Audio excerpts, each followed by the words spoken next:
Hi everybody, what's up and welcome back to my channel. Today I'm really excited because I'll be talking to you guys about my favorite movies of the year 2021, and I've done this video every single year that I've been on YouTube, and I'm really excited to do it this year because these 10 movies not only are my favorite from this year but are honestly some of my favorites in general. This year we got a lot of really great movies and a lot of movies in general compared to last year 2020, which was a total disaster both in the real world and also just in the movie world. But I'm very excited to talk about these movies, and I also gave them little categories, like little Oscars if you will, but my own Oscar categories, so you guys will get what I mean in just a moment. But this is obviously my list, and I also have not seen every single 2021 release. I saw about 70 new releases this year, which is a record-breaking number for me because usually I'm in like the 50s zone, but this time I caught up with a ton of movies. And if you guys want to see where I rank all of the new releases that I saw this year, then head on over to my letterbox and you guys can see that there. Let me know down below before I begin what are your favorite movies of this year, because we had a lot of really great movies this year and I'm just excited to hear what you all have to say about that. But without further ado, let's get started on my top 10 of the year 2021. So coming in number 10 is the movie that I would categorize as the best action of the whole year, and that would be The Suicide Squad. If you told me back then that I would put The Suicide Squad in my top 10, I wouldn't have believed you, because if you all didn't know, I'm not the biggest DCEU fan, and I still have not seen the first Suicide Squad that apparently is really bad. I haven't seen it because I just don't want to waste my time with that. But The Suicide Squad is one of my favorites from the DCEU, if not my favorite. And I just want to give big props to James Gunn because he just really pushed his style onto this movie, and that's why I loved it so much, because all of the action sequences were really well choreographed and they felt unique. I've seen so many action movies up until this point, but this one just killed it. And it was also just a really great comic book movie in general. And I just want to give a lot of credit to this movie because in the writing, all of the members got enough credit and got enough time for the audience to really care about them and just be invested in this story. And I really loved Idris Elba, Margot Robbie, Joel Kinnaman. There were just so many great standouts in this movie that if I were to talk about each and every one of them, we'd be here for way too long. But this movie seriously killed it. And I also want to say the soundtrack, this would also get soundtrack of the year for me because I loved all the songs and the way they were incorporated. But James Gunn is a really great director and I'm really excited to see what he does next. And to think that I've only seen this movie once since it came out. I only saw this movie once when it came out in theaters on IMAX, and I have not stopped thinking about it. Says a lot. So if you haven't seen The Suicide Squad for whatever reason, go ahead and watch it right now. Now coming in number 9 is another comic book movie, but this time I'm going to give it the award for best characters of the year, and that's gotta be Shang-Chi and the Legend of the Ten Rings. I was pleasantly surprised with this movie.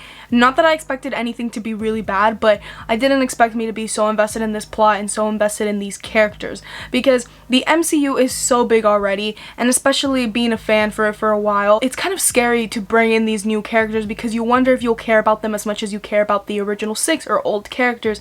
And I think Phase 4 in Marvel has proven to us they can not only bring likable characters but characters with a lot of layers, and Shang-Chi did that. This movie not only makes me excited for the future of Shang-Chi and its characters in the Marvel universe and what the Ten Rings are going to bring in store with the other Avengers and just, you know, really cool timeline elements, but it also just was a very great movie, a very great solo origin story that I'm gonna say is one of the best we've had in a very long time. It did a really good job at just establishing the groundwork, but also building the character within the movie and also leaving space for us to develop this character in the future, which I think is really exciting. And I say best characters because not only is Shang-Chi a great character, but Katie is also a character that I'm really excited is in the MCU, and the villains of this movie are so interesting because they're not your typical Marvel big villains that want to destroy everything. There is something that feels familiar and almost realistic about it in a very magical way as the movie portrays. And the moment I saw it, I knew it was going to be top 10 material because this movie absolutely rocks. And in my number 8, I've got to give it to the movie that I would say would win best editing for sure,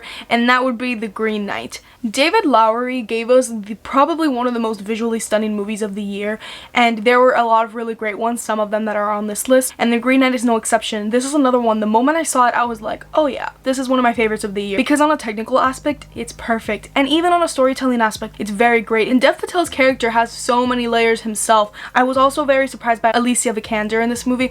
I didn't even know she was in the cast because I went into this movie pretty blind. I had not even seen a trailer, and when I saw her and how important her role was in the movie, I was very surprised, and I'm very glad that they casted her because I think she's a standout in almost every movie that she's in. This is one of those movies where I would love to just keep seeing again and again, because I think every single time I'd watch it, I'd get something new out of it. And I've only seen it the one time, which is really unfortunate, because I think if I saw it a second time, this would probably be higher on my list. I think this is a movie that just is going to keep on giving, and those are some of my favorite types of movies. But the editing of this movie is my favorite of the whole year. David Lowery is also credited as the editor for the film, which is very interesting that he directed and edited it. I love the way the scenes were cut together. I love the way it flowed.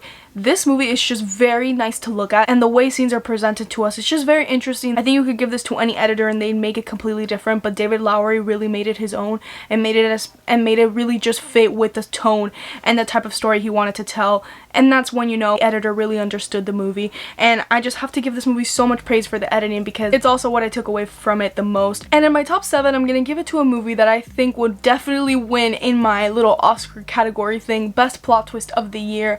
And you guys know I have to include a horror movie in here, Malignant. I am a huge James Wan fan. He's one of my favorite horror directors, because I think he just really understands the genre and knows how to make something while having fun. And you can just tell with Malignant he had the most fun, but it wasn't like he had fun and made something crappy. I think he made something awesome. I really enjoyed this movie, and I was so surprised by how different this movie was than what the trailers made it seem like. I think this is just the ultimate movie to any horror fan, and especially if you're a big 80s horror fan, which I myself really like 80s horror movies, and this movie was just camp in the best way possible. And the plot twist in this movie, which I will not give away, and that's just to say that there will be no spoilers for any movies in this video, but I never saw the plot twist coming. It's so much fun seeing how people react to the plot twist and just how they figured things out, because James Wan really gave us all of the clues early on, and he just gave it to us in the wrong order, which I think was a very interesting way to do it, because when you rewatch it, it just enhances the whole experience, because you're kind of playing detective, very well thought out, but it's also really creepy at the same time without being the classic scares. And this movie just does a lot that I think is really cool. And at times it even feels like a video game. It just feels like a really great experimental horror film that I don't think we get as often. Of course, Malignant had to be in my top 10 because I love horror, and this is one of my favorite horror movies of the year. Now, my number 6 is gonna have to win the most inspiring movie of the entire year, and I have to give it to King Richard. I would be very surprised if Will Smith doesn't get nominated for Best Actor at the Oscars, because I think this is one of his best roles in recent years. I love biopics. I am a sucker for biopics, especially when I don't really know much about the person the story is telling us about. And, you know, I don't know how realistic things are. I haven't really fact-checked anything, but needless to say, movies like this just make me appreciate people a lot more and appreciate people's different stories. And I think the story told here is one that is really interesting and really unique from the perspective that it's told, because one would think that this movie would be, you know, Venus and Serena Williams would be the front runners, and of course they're very important in the story, but it really takes account their father Richard, which I think was a very interesting way to approach it, and one that I think benefited the story a lot, because you not only got to see the perspectives of them, of Serena and Venus as kids, but you also got to see the perspective of the parents, and it was a very good portrayal of the family as a whole throughout this moment in their lives. And I like the chunk of time that they gave us. I think it was a very specific time that says a lot without having to show us all of the triumphs that happened later on, if you get what I mean. I just think it was very well written and very well acted. Everybody in this movie really gave it their all, and honestly, I'd go to say this is one of my favorite biopics now, but it just made me feel so good at the end, and it made me feel like I could do anything, and I think those are some of the best movies that anybody could watch. So King Richard has to be in my number 6. And before I give you guys my top 5 of the year 2021, make sure to let me know down below what are your favorite movies of this year. But my number 5 has to be Denis Villeneuve's Dune. This is a movie that I think everybody was anticipating, including myself, and I think there was a moment there where I kind of thought it wasn't gonna be as good as everybody was saying it was, and I'm really happy that it was as good as that. And also, I just realized I forgot to tell you guys what award would get, but to me this is the best cinematography out of the whole year, because this movie is just so beautiful to look at, and you can pause something and you can notice so many cool things, because the world building in this movie is also at its best in the year. The thing about this movie is that it requires the audience to know a lot, because this world is so big and so grand based on the novels that came before it. Half of the movie is genuinely just like homework for the audience, but it's not homework that I minded doing. It was just really interesting to me because it's a different world, and I watch sci-fi movies or movies in general to almost like escape and kind of like put myself into somebody else's shoes. When you have something as grand and as different as Dune, it's very interesting. But Dune is so visually stunning that I hope it scores at the Oscars for those, because it was just so nice to look at. It's not just a really great technical film, I think it's also a really great story that's being told. And coming in my number 4, I have to give this movie the award of the Comfort Movie of the Year, and that is Encanto. When Lin-Manuel Miranda is doing music for something, you know it's gonna be good. And music in this movie is great. I love it.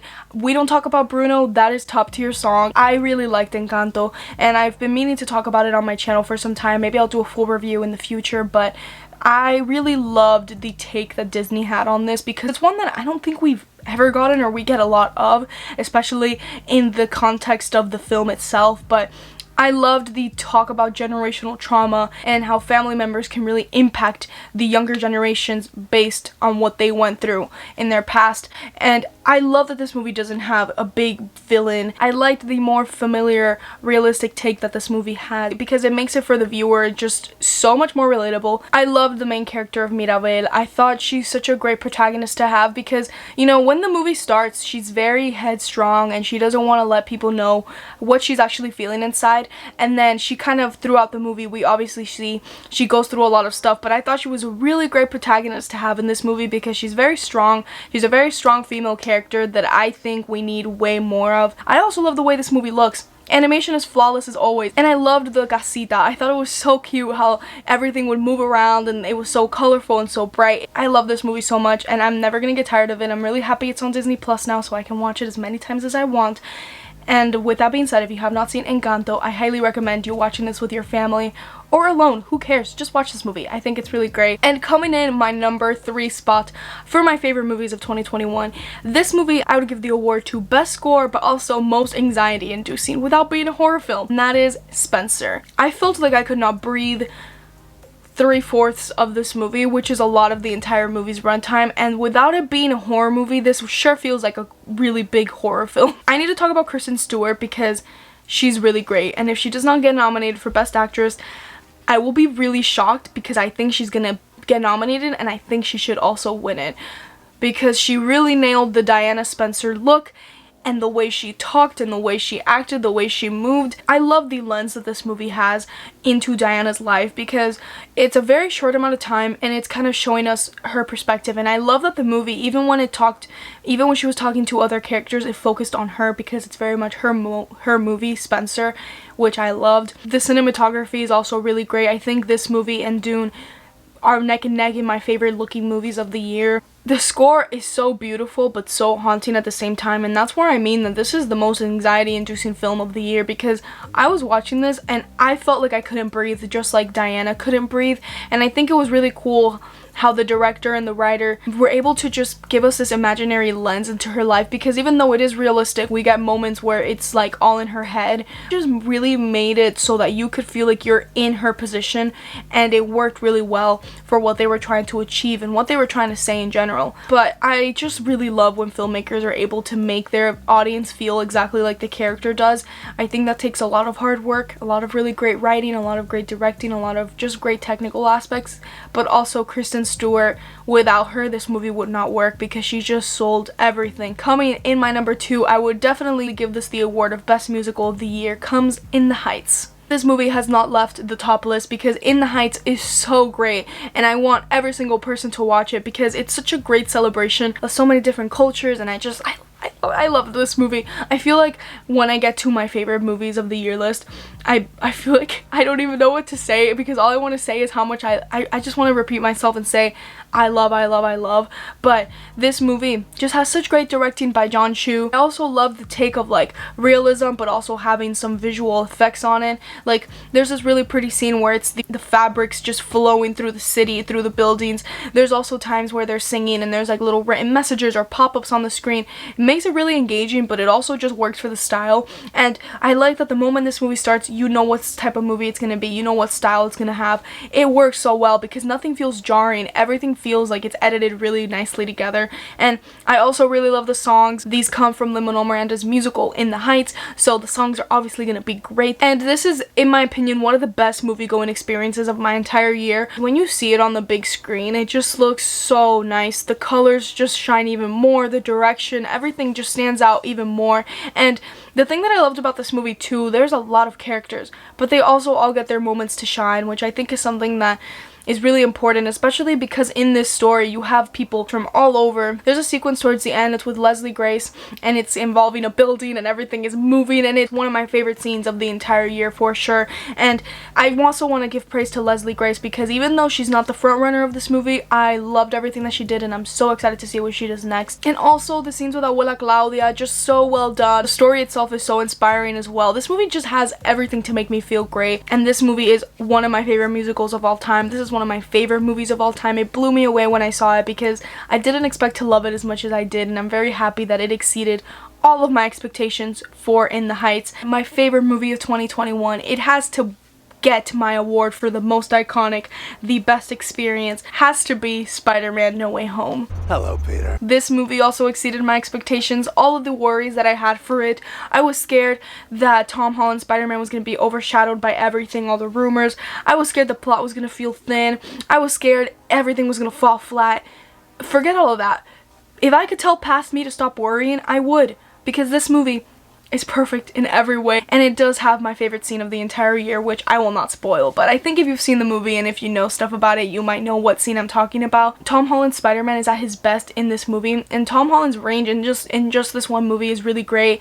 I love what his character went through because it just made him a really great Spider-Man. The direction is something that I also took away from this movie as well. I think John Watts directed this really great. It's my favorite looking movie out of the Home trilogy with Homecoming, Far From Home, and No Way Home, and I also really love the score so much. There are so many different aspects of this movie that are great, and I could sit here and talk to you guys on and on and on and on about how great this movie is, but it's really hard to do that without spoiling it. So if you want to hear my full in-depth thoughts about this movie, I did a video with my sister, it's up on my channel right now, where we just talk about this movie. Like, I didn't even call it review, it's just our thoughts on Spider-Man No Way Home, because we just go on and on about things that we loved about it and talk about literally the entire movie. So if you guys want to see that, then go ahead, but just know that I love this movie so much, and it has not left my mind. And I also saw it a second time since I made that video that I'm talking to you guys about, and it was just even better. And I'm sure if I see it a third time, it'll be even better, a fourth, a fifth. It'll always get better because it's so exciting to see. And seeing this on the big screen, this is my favorite movie experience ever. It beats all my other ones, and I love this movie so much, and I'm just so happy that it exists because it doesn't even feel like real life. It feels like everybody's dream, and I'm just so happy that it's here and it's real and it's in the MCU. And that about wraps up my top 10 films of the year 2021. I hope you guys enjoyed today's video, and I hope you guys enjoyed my list, and thank you so much for making this year a lot of fun. It was so much fun to talk about so many movies, and I got to see so many of these movies that are my favorite list early because of you guys. Thank you all so much for watching, and I'll see you guys in the next year with a brand new video. Bye everyone!